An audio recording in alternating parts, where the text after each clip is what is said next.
स्वामी प्रसाद मौर्य के लक्ष्मी पूजन पर दिए गए विवादित बयान को लेकर लखनऊ के समाज सेवी व लोकसभा प्रत्याशी कैप्टन वैभव सिंह ने कहा कि हमारी पारंपरिक संस्कृति पर सवाल खड़े करने वाले स्वामी प्रसाद कोई नहीं होते हैं। लक्ष्मी जी की पूजा हमारे धर्म और आस्था को दर्शाता है, ये युगों युगों से चलती आई है। आगे क्या बोले लोकसभा प्रत्याशी कैप्टन वैभव सिंह, आइए सुनते हैं। एक धर्म का विषय है, उन्हें नहीं बोलना चाहिए।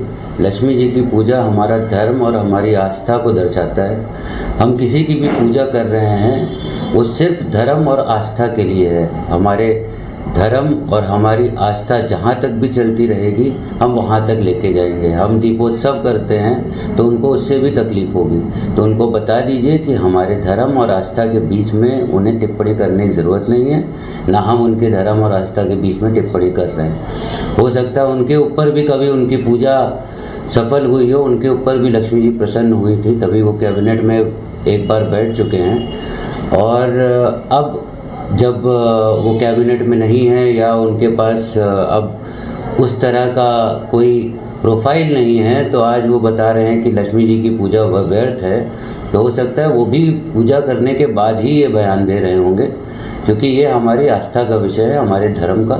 तो उन्हें इन सब में टिप्पणी करने की कोई ज़रूरत नहीं है।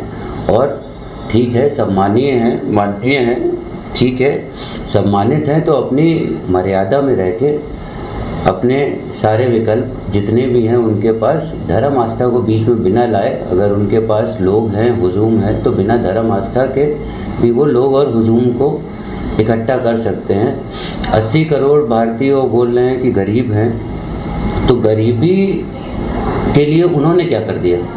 लक्ष्मी जी के भरोसे बैठे हैं वो भी कैबिनेट में मिनिस्टर थे, उन्होंने क्यों नहीं गरीबी हटा दी?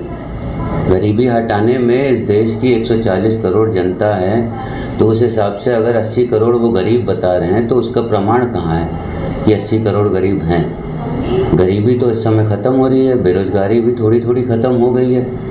अब जिसका जिस तरह का अपना जो भी होगा भाई, जिस तरह का जो काम कर सकता है वो उसी तरह का काम करेगा। वो उसके लिए आप हमारे धर्म और आस्था को बीच में ना लाएं।